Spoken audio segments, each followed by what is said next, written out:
Welcome to the Proteomics course. Today's lecture is on proteomics and systems biology. The lecture outline: first I will start on proteomics and then we will move on to the systems biology. Today we will continue on first proteomics and then how different type of omic data can be applied for systems approach analysis that will be discussed. So, in this slide I have shown you how you can define different type of omics platform. So, omics is a suffix derived from the Greek word om, means all or every. The omics is used as a suffix which has enabled the explosion of terms genomics, transcriptomics, proteomics and metabolomics and so on and so forth. The omics also implies an integration of biology with information science and conveys large scale biology using systems approach. So, as you can see the slide, if you are studying about DNA, that will be in totality known as genomics, RNA study and transcriptomics, proteins in proteomics and metabolites in metabolomics. If you are looking at all of the cellular contents of proteome, that will be known as cellular proteomics or cellular genomics, and similarly all of the proteome of an organism will be known as global proteomics or similarly at the gene level global genomics. So, let us first start with proteomics. So, if you remember from the previous lecture, proteome is set of all the proteins which are expressed by a genome. Proteomics is a study of proteins and their properties to provide an integrated view of cellular processes. What are these different properties? These properties include the extent of the protein expression, how different type of post-translational modification and co-modifications occurs in the cell, different type of enzyme regulation, whether it is activation or inactivation, and then different type of intermolecular protein-protein interactions. The current goals of proteomics are very broad. It is including the diverse properties of proteins, which we have discussed in the earlier lectures, looking at the vast side chain chemistry of amino acids and different levels of protein structures. So, whether it is sequence, quantity, the state of modification, activity, interactions of proteins with other proteins and other biomolecules, and subcellular distributions and structure analysis, all of these are broad goals of proteomics. Now, central dogma concept was discussed earlier, which is an orderly and unidirectional flow of information encoded in base sequences of cells passed on from DNA to RNA and then to the proteins. This is the simplest definition of central dogma. The genome sequencing projects, they have provided researchers with an unprecedented information of genome sequences. However, there are numerous proteins which can be encoded by the genome. Therefore, analysis of the static genome by doing sequencing alone is not sufficient. A gene can code for several type of proteins because of its alternative splicing and post-transcriptional and post-translational modifications. Therefore, it suggests that studying proteins is more challenging than genome or transcriptome. Therefore, proteomics has great significance to understand the biological systems. The completion of genome sequencing projects of several organisms, including human, has been one of the most remarkable achievements of this century. However, these have not been sufficient to unravel the mystery of complex biological processes.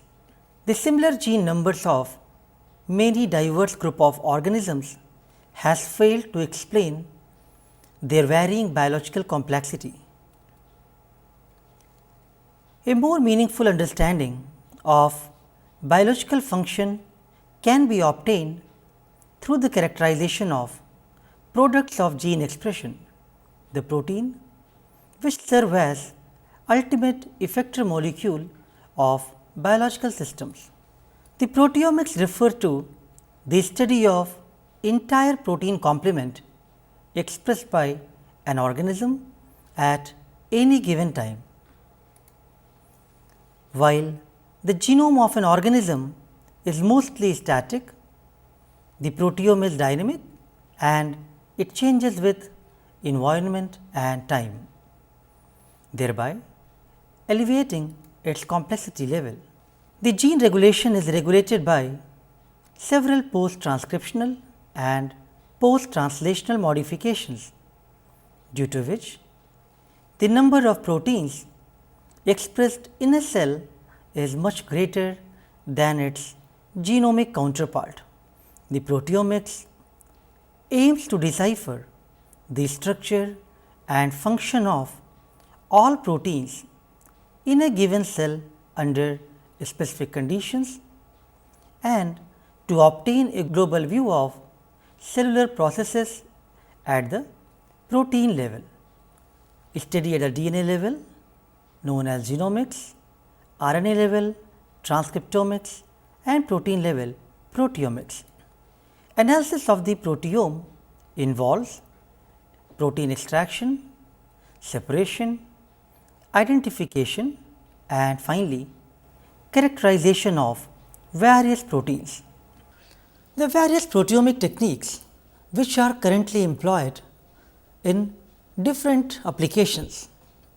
We will talk in detail about different proteomic technologies in the subsequent modules of this course, but briefly, very broadly you can group these technologies as gel based methods, gel free mass spectrometry based methods, mass spectrometry techniques, techniques to study the protein interactions and structural proteomics. As I have shown some abbreviation in this slide, broadly different type of gel based proteomics such as sodium dodecyl sulfate, polyacrylamide gel electrophoresis SDS page, 2-dimensional electrophoresis 2DE, difference in gel electrophoresis DIGE, blue native page as well as different type of staining methods such as Kumasi, silver, fluorescent dyes and phosphor stains such as procodiamond and multiplex staining methods. All these can be grouped under gel based methods. The gel free methods, especially in the mass spectrometry side, includes SILEC, which is stable isotope labeling by amino acids in cell culture, CDIT, culture derived isotope tags, ICAT, isotope coded affinity tagging, VICAT, visible isotope coded affinity tagging, MCAT is mass coded affinity tagging, and then QUEST, which is quantitation using enhanced signal tags, ITRAC, isobaric tagging for relative and absolute quantitation, GIST, global internal standard technology, ICPL, isotope coded protein labeling, AQUA, absolute quantitation, CISCAPA, stable isotope standards and capture by antipeptide antibodies, COFRADIC, combined fractional diagonal chromatography, and MUTPIT, which is multi-dimensional protein identification technology. All of these are various new advancements in the gel free methodologies. The basic mass spectrometry, which is central to the proteomic application, includes different type of ionization sources such as matrix assisted laser desorption ionization (MALDI),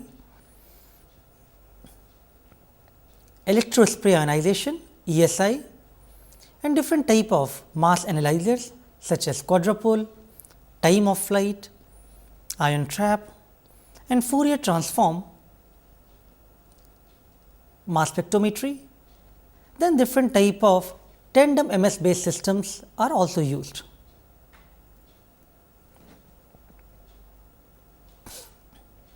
The surface enhanced laser desorption ionization time of flight (CELDITOF) is also used for various clinical applications. The protein interaction methodologies include immunoprecipitation, yeast to hybrid methods, and different type of protein microarray platforms such as antibody arrays, nucleic acid programmable protein arrays, multiple spotting techniques, and various other cell based and cell free expression based protein microarrays.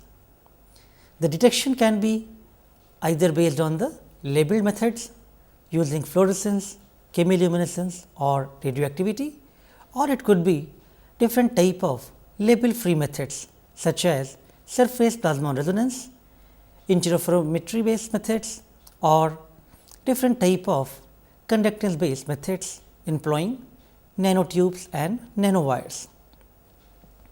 The structural proteomics, it involves X-ray crystallography, nuclear magnetic resonance NMR, transverse relaxation optimization spectroscopy (TROSI), circular dichroism (CD), and different type of microscopy methods including atomic force microscopy and electron microscopy.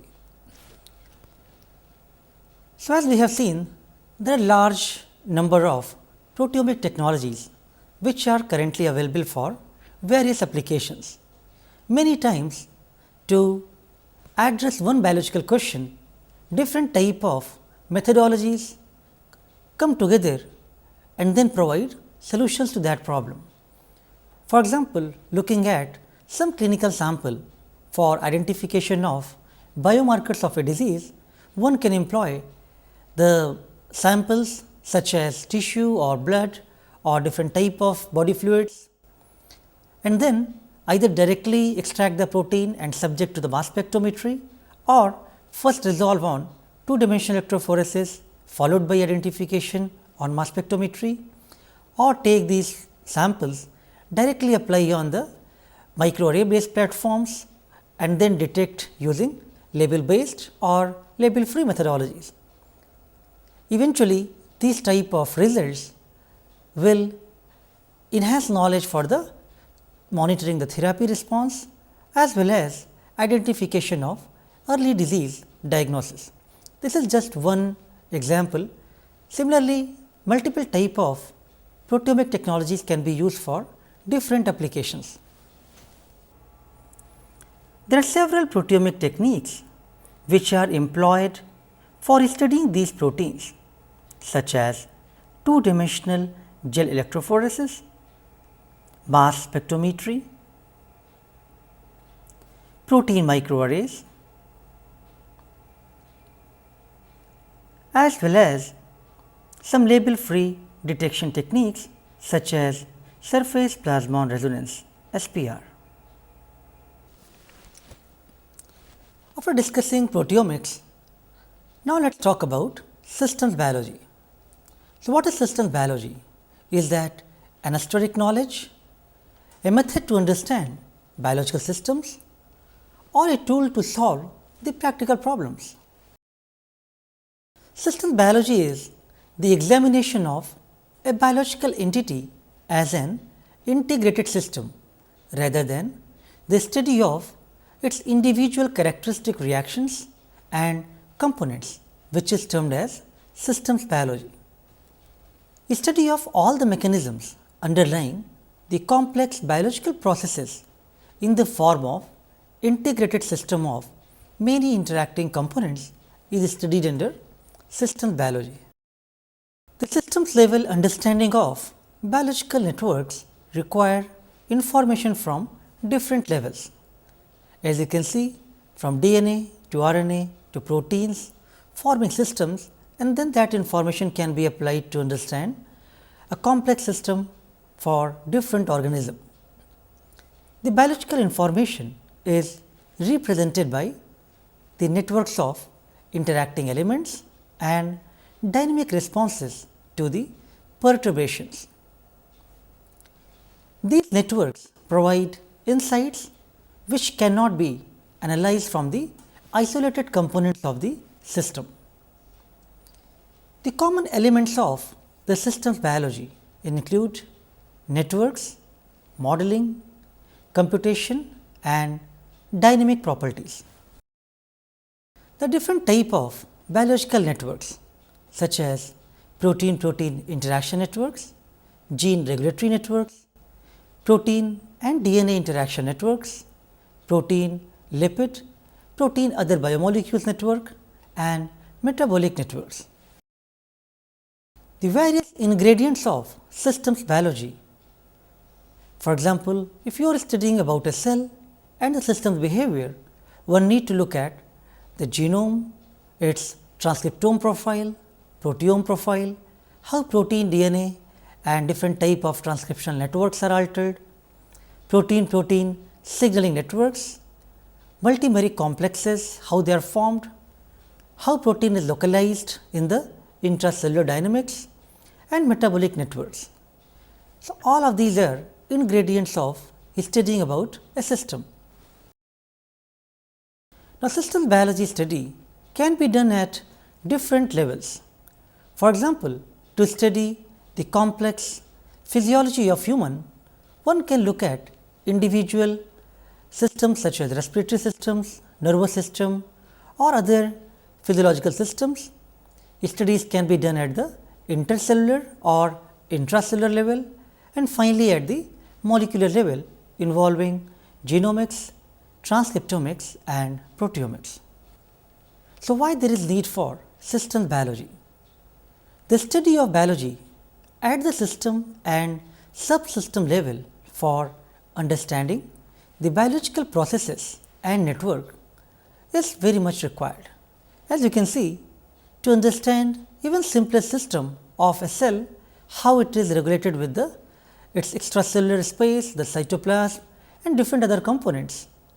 Examination of the structure and dynamics of cellular and organismal function is very much required for understanding the systems, rather than the characteristics of isolated parts of the cell or organism. So, what is the aim of systems biology?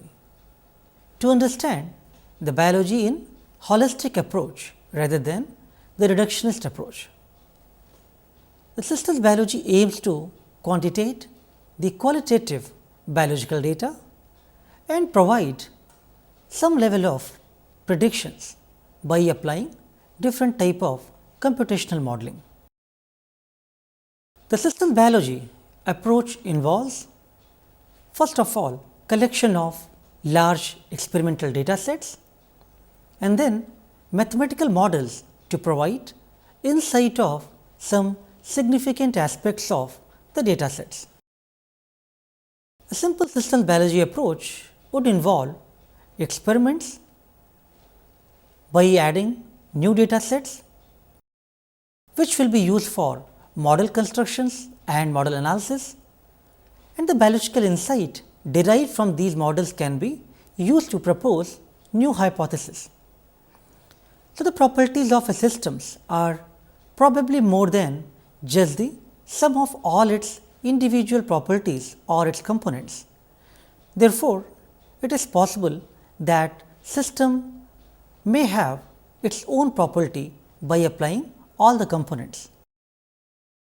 So, what are different approaches have been taken to study the systems biology?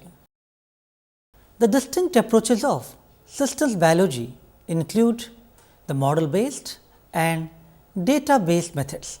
The model based approach involves some prior information which can be implemented in the models, whereas in the database objective is to find the new phenomenon.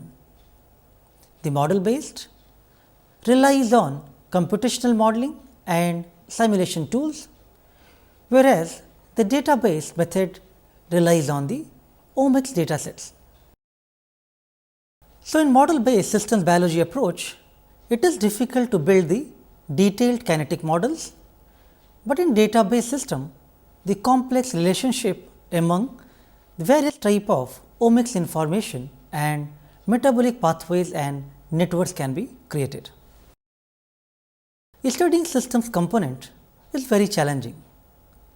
Systems biology and biological network modeling aims to understand the system's structure and function for better understanding of system properties like its robustness, as well as use for the prediction of systems behavior in response to the perturbations. The reductionist approach involves disintegrating the system into its component parts and studying them, whereas the integrative approach involves integrating the study of individual components to form conclusions about the system. What is systems biology triangle? So, first of all, the system's information is generated at various levels. As we have discussed, starting from genes to mRNA to proteins to metabolite, or identifying regulatory motifs, metabolic pathways, functional modules and different large scale organizations. This information has to be stored, processed and further executed to identify the system level information. Even simplest systems such as cell can be linked with various properties. Its genome sequences of different molecules, intracellular signals, transcription factors, different type of cis binding activities, the expression profiling of RNA and proteins and different type of cellular processes. So, what approach one can take to study about the system? Extraction and mining of complex and quantitative biological data, integration and analysis of these data sets for the development of mechanistic, mathematical and computational models, validation of these models by retesting and refining after proposing some hypothesis. Different online databases and repositories are nowadays developed for sharing large data sets and various systems models. The systematic approach to study how molecules act together within the network of interaction that make up life is definitely going to be useful to understand the systems biology.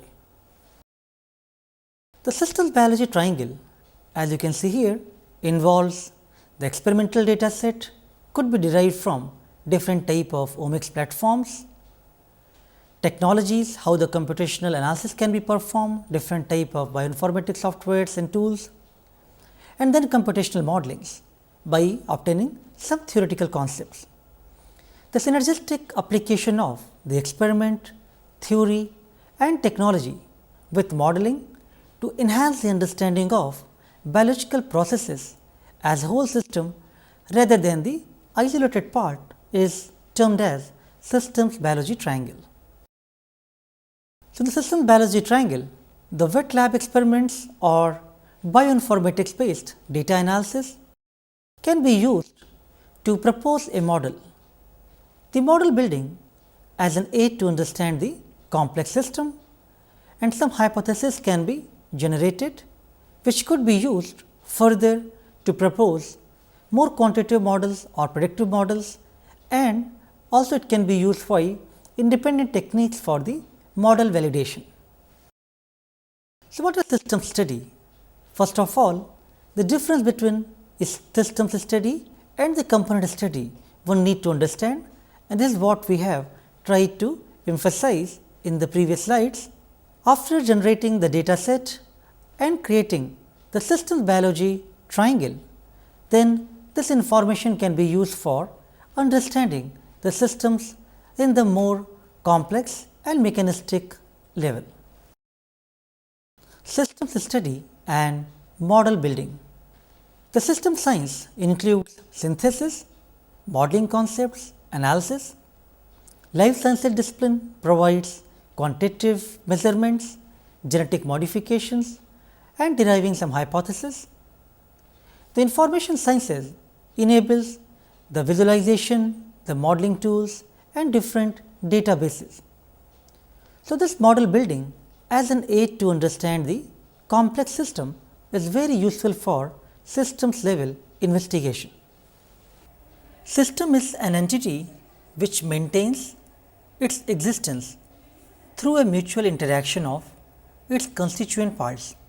The systems biology research consists of identification of the parts, characterization of the components, exclude the ones which are not a part of the system, identify the interaction of the components with each other, and identify the interaction of the components with the environment which modulate the parts either directly or indirectly through modulation of internal interactions. The systems biology concept can be understood with help of two approaches such as reductionist approach and integrative approach. The reductionist approach focuses on disintegrating the system into its component parts and studying them, whereas the integrative approach focuses on integrating the study of individual component to form conclusions about the system. Consider a cell with its component molecules. Let us say we want to study the metabolic pathway as a biological system. When the environment of the cell is perturbed a little, the individual components undergo unique changes such as increase in the production rate or decrease in their amount. At this stage, due to lack of knowledge of the nature of interaction of proteins, we cannot interpret how the system gets affected. But when we study the interaction of one component with the other, we can conclude that the increase in rate if DNA binding protein leads to increase in the synthesized amount of DNA, which further changes the final amount of lipoproteins produced. Thus, we can see that to study a system, we need to analyze not just the components, but their interactions. These biological systems can be protein-protein interaction networks, gene regulatory networks, protein DNA networks, protein lipid networks, and metabolic networks. To study the system, we need to know about the components and its interactions. The data about the components comes from genomic and proteomic studies. The information about the molecular interactions comes from the interactomic studies. Here it is shown that in a systems approach, experiment, technology, and computational modeling, this triangle is very important, which has to be linked with the theory to form a systems triangle. So, the different technologies which have been employed to study the systems biology. Obviously, you need high throughput data sets which could be derived from microarray platforms, RNA deep sequencing, different configurations of mass spectrometry, different type of structural proteomic tools, and protein interaction data sets. So, some of the technologies which are commonly employed in systems biology can be classified broadly under the following techniques. For genomics, the high throughput DNA sequencing methodologies, mutation detection using SNP methods. For transcriptomics, the transcript measurement can include serial analysis of gene expression, SAGE, gene chips, microarrays, and RNA sequencing. For proteomics, mass spectrometry, two-dimensional electrophoresis, protein chips, yeast-2 hybrids. X-ray NMR is mainly employed for the metabolic analysis, the metabolomics. So, as you can see here, to generate the systems level information, the system study requires different type of technologies which could be employed in the biological systems at genome level by studying different type of technologies using high throughput sequencing, high density arrays, transcriptomics, different type of transcriptome analysis using RNA sequencing and microarrays, proteome, we discussed many methodologies, metabolome could be either using NMR or mass spectrometry, and then phenome, which is studying about the images by using PET or NMR methods. So, each level of these omic technologies can be useful for studying the systems biology. Let us now talk about how to model the biological networks. To build a model in systems biology, first of all, the parts list can be generated by using data sets derived from the systems biology approaches. The systems or subsystems model can be generated, which can be used for the systems model analysis. Now, this could be applied for the real systems, and by applying the knowledge using bioinformatics tools, it could be again applied back to the original components, which could be used to derive some hypothesis and validation of these data sets. So, it will work like a closed loop. To build the models in systems biology, information is generated at different levels. Level 1 such as DNA and gene expression, level 2 the intracellular networks, level 3 cell and transmembrane signals, and level 4 integrated organ level information. What are the frameworks required for the modeling schemes? Different type of deterministic or stochastic models have been proposed. The compartmental variables or individual or functional variables have been studied. The spatially homogeneous or spatially explicit models are generated, which could be applied in the uniform time scale or separated time scales. Now, this framework could involve single scale entities or cross scale entities.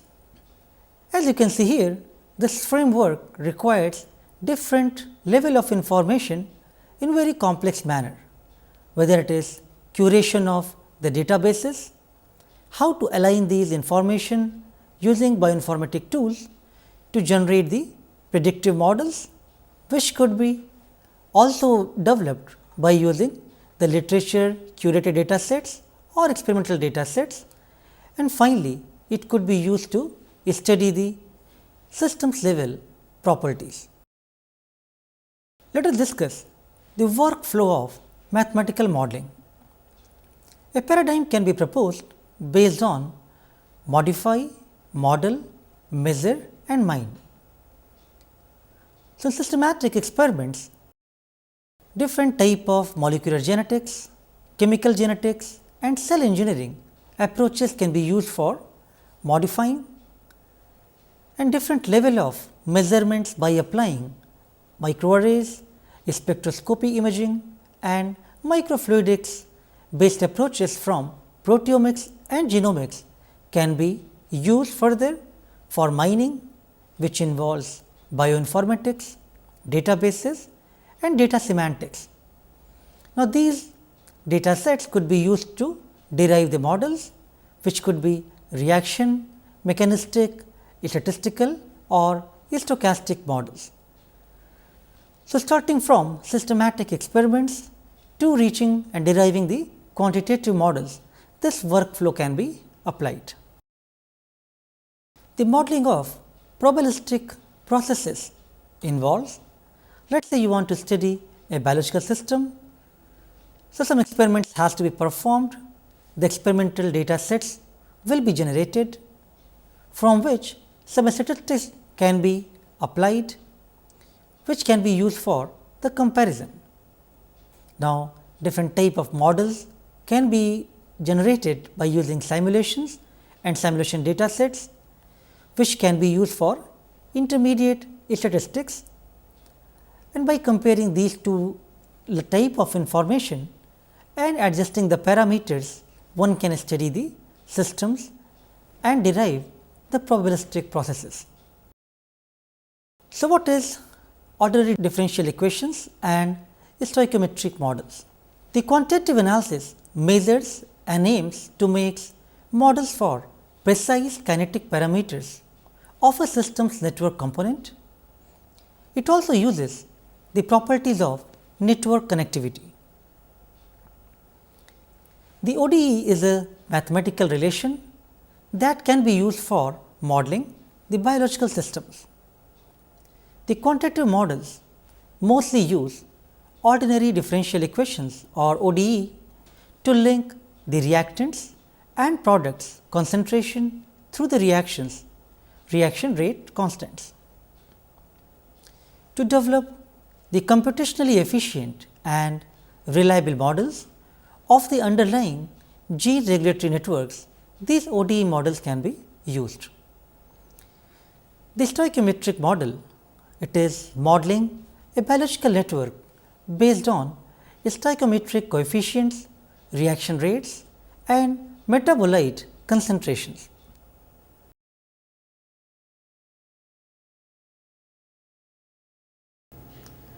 This is my pleasure to introduce Dr. Sarath Chandra Janga from Indiana University and Purdue University, Indianapolis.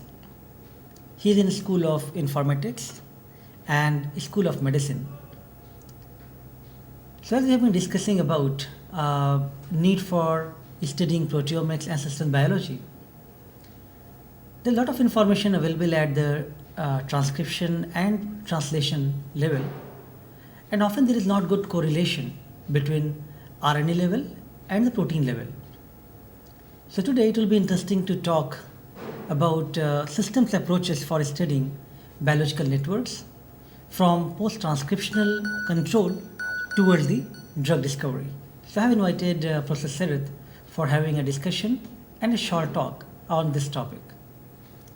Thank you, Dr. Srivastava. It's my pleasure to be here to talk about some of the work that we have been doing and more generally the principles of regulation and how you can use systems approaches for understanding biological networks more generally. As some of you might be familiar with, the use of the concept of networks is increasingly becoming prominent in not just proteomics but also in genomics data and all kinds of high throughput data. So today what we'll be talking about is some basic introduction to the application of networks in biological systems and how it can be applied to understanding transcription regulation, post-transcription regulation, and as well as to the proteomics data, and at large how this can be used to understand the drug discovery, how it can be applied to the drug discovery concept.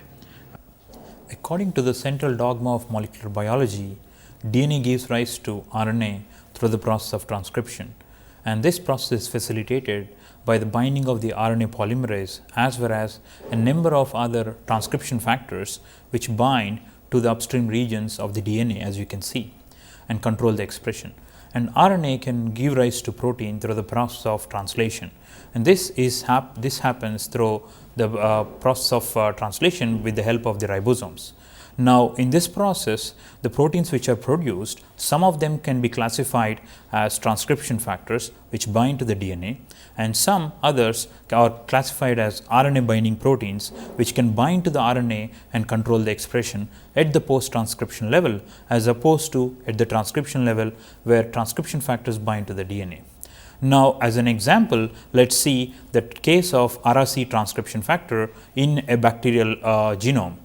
Such as E. coli.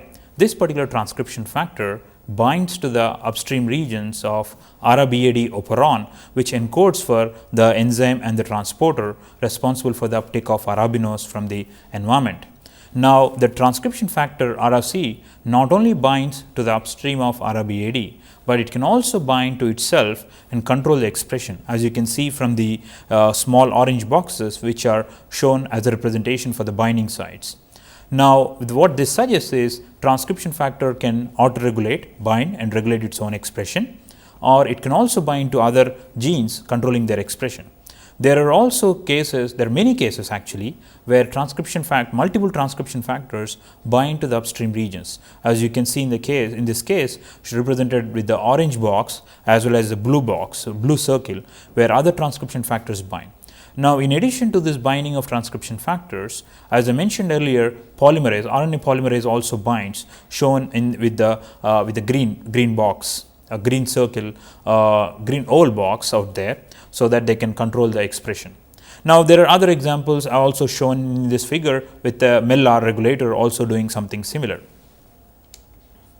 Now, this is what we just discussed is an idea of how regulation happens from a biological viewpoint. Now, an increasing amount of literature now supports the idea of networks in biology. So, what exactly are networks? Networks simply are represented as nodes and links or edges. These nodes can be biological entities, and the links or edges are actually the associations between these entities. Now, there are a number of ways you can talk about the nodes or the entities. So, one common form of representation are protein interaction networks, where the proteins form the nodes and the physical interaction between these proteins forms the edge, as you can see in this in the figure below. You can have a representation of these networks in a fashion that is shown in this figure below. Now, an alternate kind of network which is also studied in the literature over the last 10 years or so are metabolic networks. In metabolic networks, the metabolites form the nodes, and the conversion of one metabolite to the other forms the edge in this case. Now, as you can imagine, the conversion of one metabolite to the other is actually facilitated by the enzyme. So, the particular protein enzyme converts a metabolite A to B. And when you look at on a global scale, and when you are looking at the conversion of number of metabolites one to the other, and sometimes one metabolite can give rise to more than one set of metabolites, such complex set of associations can be called as a metabolic network. Now, the third kind of networks, which I will be elaborating in more detail in the next slides, are transcriptional networks. In transcriptional networks, transcription factors form one set of nodes, and the target genes form other set of nodes. So, as you can imagine, what we are actually looking at in this case from a biological viewpoint is the interaction of the transcription factor with the DNA and controlling of the expression of the downstream genes. But in the context of networks, what we are showing is the transcription factor and the target gene or operon whose expression is controlled. Again, in this case, you can see that the protein A, which is a transcription factor, controls B, but it may or may not be that B is a transcription factor and it also controls A. So, that might be a case-to-case case and case-to-case specific, and it may or may not be having a reciprocal interaction. As we just discussed, these networks are actually the concept of networks has been borrowed from physics and computer science, where often these kind of networks are referred to as graphs. And graphs are objects which are a collection of nodes and entities. The nodes are representing the entities. It could be these entities could be genes, proteins, small molecules, cells, organs, or at any level you can represent these entities. The interactions or associations between them are the links. Now, as I just mentioned, there are different kinds of networks. There are protein-protein interaction networks, metabolic networks, transcriptional networks. In the case of protein-protein interaction networks, what we are looking at often is no directionality in such interactions, and these are called as undirected networks. However, there are also directed networks such as transcriptional networks or metabolic networks. In these cases, there is a flow of information, i.e., where A controls B, which should mean A is controlling A is regulating B. So, therefore, there is a directionality, and these are often commonly studied as regulatory networks, and we will be talking in more detail in the next slides. However, before we get into the more specific observations about the properties of these networks, one set of common properties which are studied when you are looking at biological networks are degree, path length, and clustering coefficient. Now, often when you look into a network as such, you do not have a clear understanding of the properties of the different nodes. But when you look into the specific aspects, such as in this case shown in this case as degree, what it tells you is how many connections a particular gene, protein, or node has in your network. So, what we can say from the first example on the top is the degree of the node is 8. That means it is connected to 8 other proteins. On the second property is the path length. What it is showing in this case, if you calculate, is that the number of edges that you need to travel from one node to the other. So, if I ask you what is the path length between that first and the bottom node in this figure, you would say the path length is equal to 2. The third kind of property which often studied is the clustering coefficient. Clustering coefficient tells how often the neighbors of a given node are connected to what you would see in a completely connected graph. Let's look at more detailed examples. For instance, if you are studying the degree of a node, in the case of an undirected network, such as in the example shown in the top, the fluorescent node that is shown in fluorescent color has a degree equal to 2. On the other hand, a directed node example shown at the bottom has a degree equal to 4 because it is connected to 4 other nodes. However, what you can also say is there is an in degree and out degree, and in degree is the number of incoming connections of a particular node. So, the green or fluorescent node here has an in degree of 1. It also has an out degree equal to 3 because it is directing 3 other nodes shown in red color out there. So, its out degree equals 3. Now, you can also extend this idea of undirected and directed graphs and ask what is the path length of a node. Now, as I mentioned, the path length is referred to as the number of edges that one need to travel between 2 different nodes that you are interested. In the top network that you are seeing, the path length between the 2 green or fluorescent nodes is equal to 2 as well as equal to 1, because the path that you can take can be different than the shortest path that you are looking at. However, almost often, unless otherwise specified, when you are talking about the path length between 2 nodes, it is the shortest path length. So, the 2 fluorescent nodes have a path length equals to 1.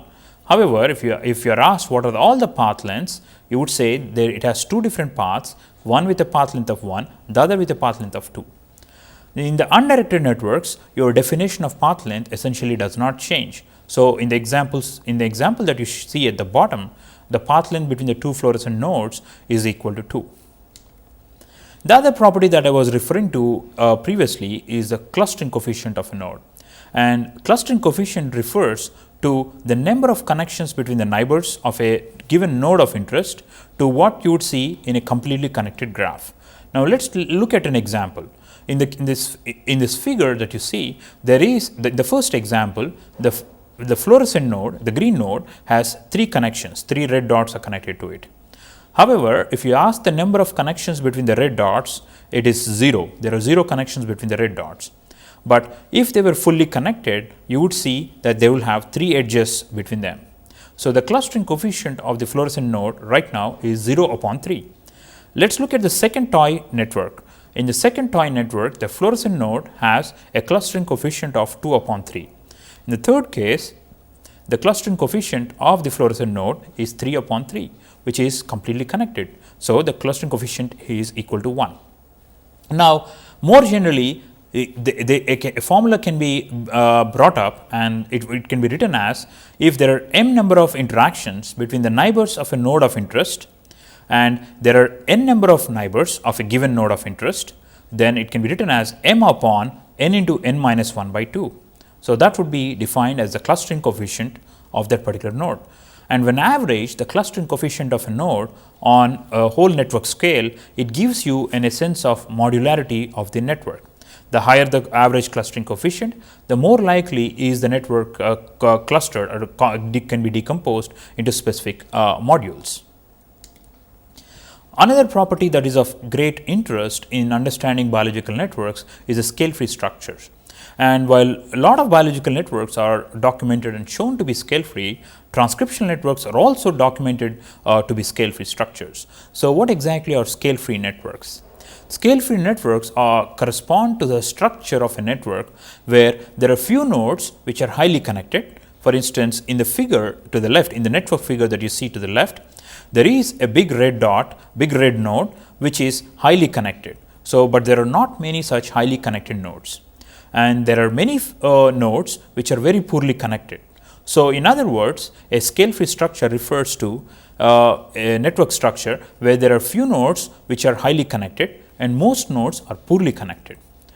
Or more mathematically, if you plot the connectivity of a node versus the number of nodes with a given connectivity, you should see a power law distribution.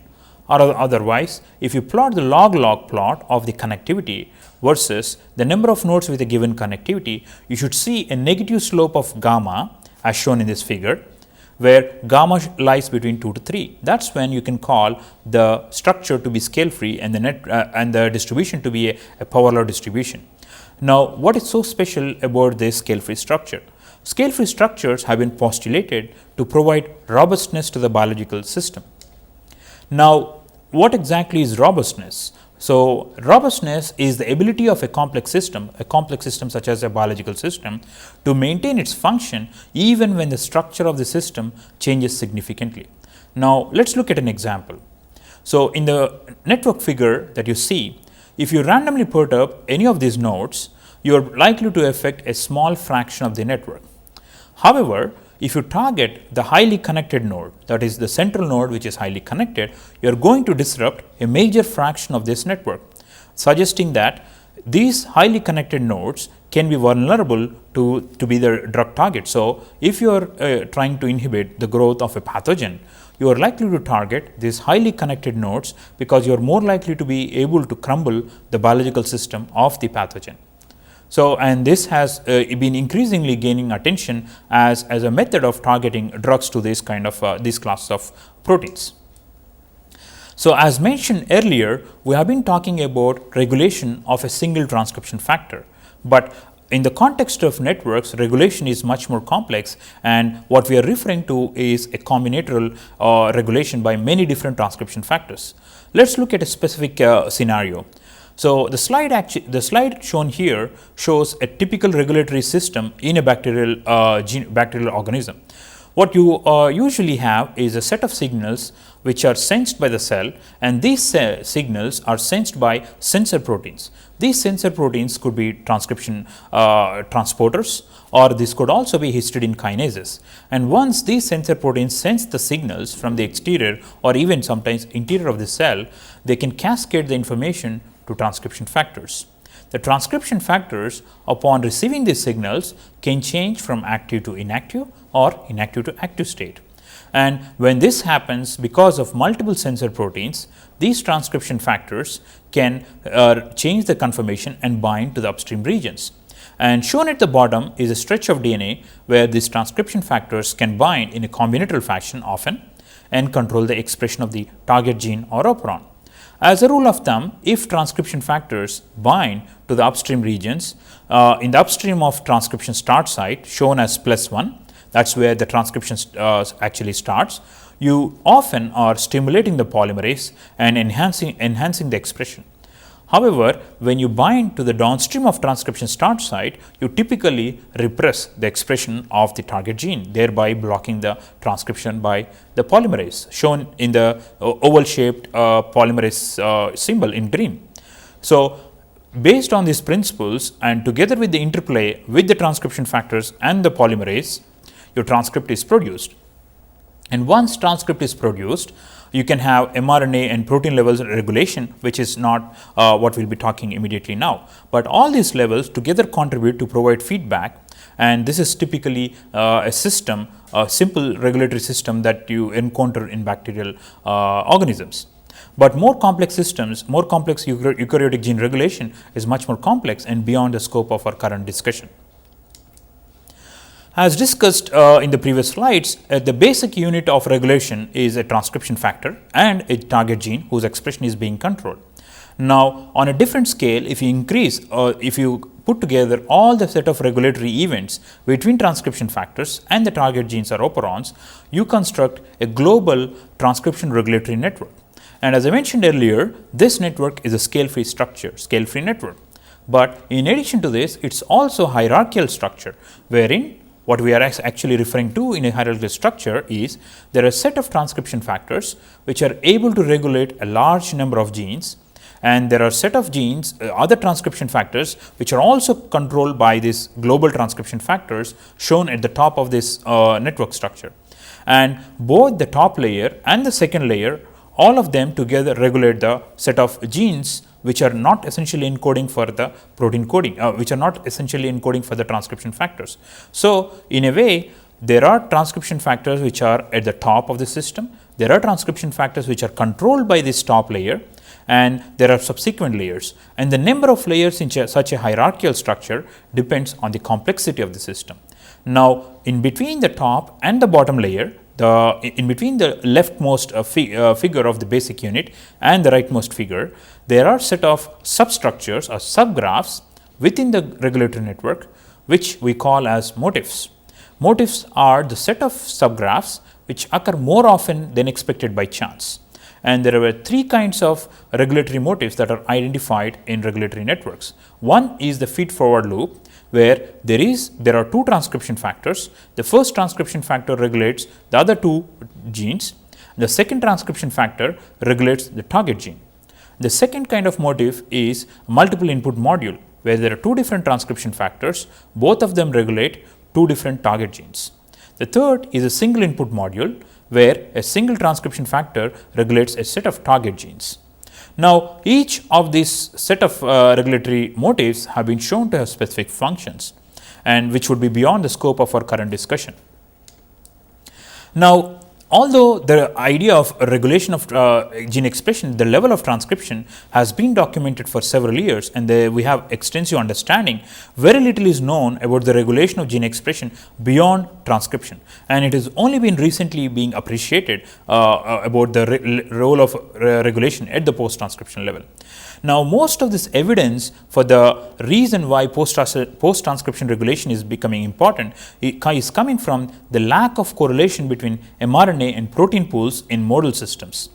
Now, there is now enough evidence to suggest that this post-transcriptional process are actually controlled by a class of proteins called RNA binding proteins. Among non-protein coding components such as microRNAs, non-coding RNAs. So, RNA binding proteins are now known to be involved in controlling the RNA processing, RNA longevity, as well as in the translation. Now, in particular, as soon as a gene is transcribed and a pre-mRNA is produced, splicing associated RNA binding proteins bind to the pre-mRNA and convert into mature mRNA by splicing of the introns. Now, the produced RNA, not necessarily only mRNA, needs to be exported from the nucleus into the cytoplasm, and this is carried out by a class of RNA binding proteins which can be termed as transport RNA binding proteins, shown with number 2 in the figure. RNA binding proteins have also been implicated in the specific subcellular localization of these transcripts.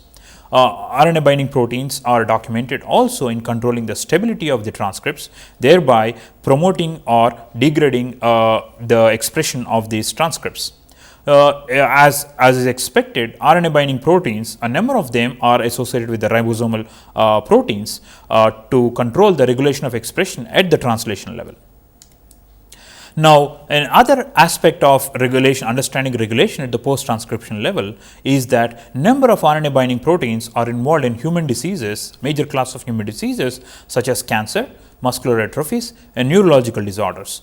In this network diagram shown here, The major class of diseases are shown in orange, while the subtypes of diseases which can be subclassified are shown in blue, and the specific RNA binding proteins which have been documented or implicated in these disorders are shown in green. Now, let us take a specific example of a muscular atrophy called myotonic dystrophy. In this particular kind of disorder, a CUG repeat binding protein called CUGPP1 binds to the 3' untranslated region of a DM protein kinase, and because of the sequestration of the CUG repeat binding protein onto the trinucleotide repeat expansion in the 3' untranslated regions, this particular disease phenotype is observed. Another example of misregulation of an RNA binding protein happens in OPMD, which is another kind of muscular atrophy. In this particular kind of disease, there is a GCG repeat expansion in the exon 1 of an RNA binding protein, which is a poly A binding protein called PAB-PN1. Another example we can observe, which is heavily documented in the literature, is a brain specific splicing factor called NOVA, whose misexpression is known to cause a disease called POMA, which is a subtype of neurological diseases. So, what I am trying to arrive at here is that if there is a change in expression of either RNA binding protein or any of its targets, it can be associated to a disease phenotype. And all these studies basically suggest that it is not just the effect of a single gene or protein, it is rather a combination of different set of genes and proteins which contributes to a disease phenotype. Now, while this observation is not very new, while we know that this is common for a number of complex diseases, what we have still been not able to achieve is they able to cure diseases for these complex diseases. Now, let me introduce to you the traditional notion of how drug discovery is usually happening in most places. Let us represent the healthy state of an individual with a network of interactions shown in this figure on to the left. Now, a disease state could be studied as a perturbation such a network where some of these nodes are actually not properly connected compared to the healthy state. Now, according to the idea of Paul Ehrlich and others, the magic bullet approach suggests that the conversion of disease state to the healthy state should involve one or most likely one particular drug which is non-promiscuous and specific to a particular drug target, so that you have minimal off-target effects. Now, often such magic bullet approach can only yield only a semi-recovery from the disease state. Now, what network pharmacology or network medicine approaches are trying to arrive at is use a combination of perhaps promiscuous drugs, but which do not cause negative side effects, which do not cause side effects which are lethal, and can still convert the disease state into healthy state as close as it is to the original one. Now, how would you achieve such an approach? To understand this particular idea, let us look at a network representation of how the different entities in the cell are interacting. In the figure to the right, you can see that a number of drugs, each of them can be perturbing different nodes.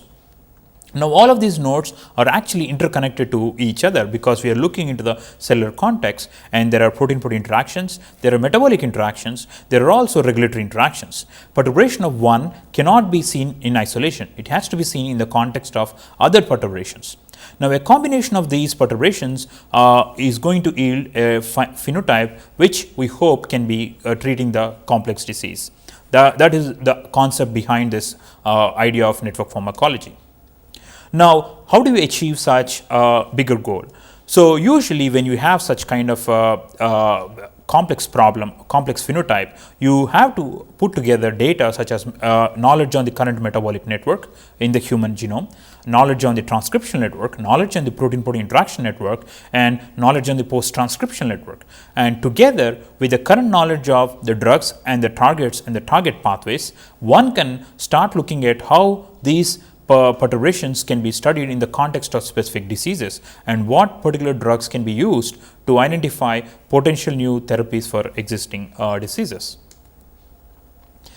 An alternative set of approaches which are being used in the context of drug discovery is that if you have a target, a drug target network for all the approved drugs in the literature, one can start understanding what are the drugs which are sharing the targets. Can we use the drugs which share the targets as alternatives to existing drugs.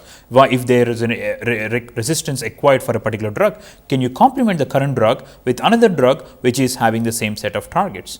Or one can start studying the set of drug-drug relations. If the drugs are sharing the targets, can we start studying what are the profiles of the two drugs which are linked? Are they similar in the structure? Are they similar in the final phenotypes? Or what are the common principles of these drugs which are connected to each other? Likewise, one can also study disease-disease associations by linking any pair of drugs which are used for the same disease. Likewise, one can study target-target network to construct a disease-disease association network. So, these are some of the ideas where the field is moving to understand or to even repurpose existing drugs for novel therapies. So, to conclude, what we have tried to cover in the past set of slides is that the network based approaches are essential and a powerful paradigm for dissecting the design principles of biological systems. They play an important role in biomarker identification and even in the elucidation of key players responsible for the disease phenotype. Systems medicine can lead to the development of personalized medical treatment options in years to come, with developments in high throughput sequencing and other technologies which can yield a lot of data in a very short time, so that clinical relevance can be achieved based on these kind of techniques, application of these network based approaches in the context of clinical settings. Thank you very much, Sharath, for giving a very nice talk and giving some of the basic concepts as well as illustrating how systems level network studies can be employed for addressing various type of problems, including in the drug discovery as well as in pharmacology, and it could be extended for even biomarker discovery and many other applications. So thank you very much. Thank you. Now let's try to integrate the omics approaches with systems biology. So, genome sequencing projects in genomics era from 1990s to 2000 accelerated the pace of omics research. Then from 2000 onwards, proteomics field also got accelerated and new methodologies, new tools came into the place for studying the proteome, and the data derived from genomics, transcriptomics, proteomics, metabolomics and other omics approaches have now brought the integration of these data sets in the systems biology field. The system study requires obtaining data sets from different approaches and analyzing them. For example, as shown in the slide, the genome wide data sets can be derived at the genome level and looking at the expression of the different transcripts, or at the proteome level looking at different type of protein interactions. These data sets can be stored in the clinical databases, and also it can be mined from the literature manual curation. Then integration of the orthogonal data sets further can be used for validating the networks and deriving, identifying therapeutic targets. Further, it can be used for experimental validation. Studying systems cannot be done in isolation in individual labs. It requires different expertise and collaborations from scientists from different disciplines of biology, physics, engineering, chemistry, computer science, mathematics, medicine, statistics and many more. So, eventual aim of this goal of this current systems biology field is to employ the omics level information obtained from different levels from genome, transcriptome and proteome, derive that information at the systems level, integrate, quantitate some models and then propose and use it for the understanding the physiology and apply that in medicine. So, this omics to physiology, this flow can be well maintained by employing systems biology tools. What are the challenges of systems biology? Systems biology is extremely challenging. The emphasis is to understand a system. Understanding dynamics of even simplest biological networks not only requires only the understanding of biology, but also its modeling and simulation. The disintegrative study can be used for studying from cells to proteins to gene, or integrative study could be used for putting these pieces back together again and then understanding and doing the prediction and control of functional biological processes. So, all of these are very challenging, but currently being addressed by applying various systems level tools. So, how proteomics and systems biology are integrated? Proteomics, as we have studied, it is useful to understand the complex signaling networks in biological systems. It is very indispensable tool for systems biology. The global analysis of proteome is important. However, there are many limitations. In each experiment, only thousands of proteins can be studied. Therefore, new approaches and systems level investigation and predictions are required. The system investigation is required to study the complex dynamic structure interaction with the biological systems, whether it is at cellular level or at the organism level, and ultimately it is responsible for their function and behavior. So, in summary, today we discussed that how omics era, the technological advancement in genomics, proteomics and metabolomics have generated large scale data sets in all the aspects of biology. These large data sets has motivated the computational biologist and systems approaches with objective of understanding the biological system as a whole, while proteomics continues to generate the quality data at the proteome level. So, systems biology approach characterizes and predicts these dynamic properties of biological networks. Now, in the next module, we will focus in more detail different type of proteomic technologies. Thank you.